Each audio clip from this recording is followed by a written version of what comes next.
ধৰা চাবা root over 1 plus sine A by 1 minus sine A equal to root over 1 plus sine A by 1 minus sine A 1 minus sine এৰ লগত 1 plus sine এ পূৰণ কৰিলোঁ ওপৰত 1 plus sine এ এটা আছে গতিকে হোল স্কুৱেৰ দিলোঁ এনেকৈ হোল স্কুৱেৰ এতিয়া আমাৰ হ'ল কি চোৱা 1 মাইনাছ সাইন এ হোল ইনটু 1 প্লাছ সাইন এ তাৰমানে এ minus B whole into A plus B অৰ্থাৎ এ স্কুৱেৰ মাইনাছ বি স্কুৱেৰ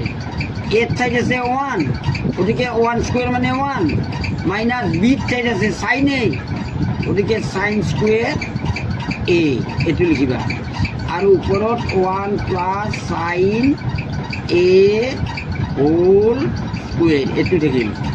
এতিয়া চোৱা 1 মাইনাস সাইন স্কোয়ার এ মানে সাইন স্কোয়ার এ কস স্কোয়ার এ হব 1 মাইনাস সাইন স্কোয়ার এ মানে কস স্কোয়ার এ কারণ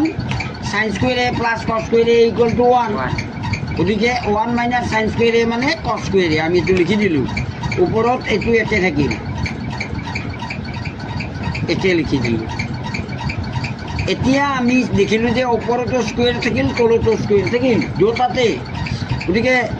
ৰুট অভাৰৰ চিন আছে মানে এই ভিতৰৰখিনিৰ আমাক বৰ্গমূল উলিয়াব দিছে গতিকে আমি এই স্কুৱেৰ আৰু এই স্কুৱেৰ যদি উঠাই দিওঁ তেতিয়া কি হ'ব 1 প্লাছ সাইন এ তলত হ'ব কস এ এইটো এইটো মানে কি 1ক কস এৰে হৰণ 1 বাই কস এ আকৌ প্লাছ চিন দিয়া এই প্লাছটো সাইন এ বাই কস এ এইটো বলো তাৰমানে 1 বাই কস এ মানে সেক এ plus sign A by cos এ মানে টেন এ আমি এটু আছিল আমাৰ লেফট হ্যান্ড সাইড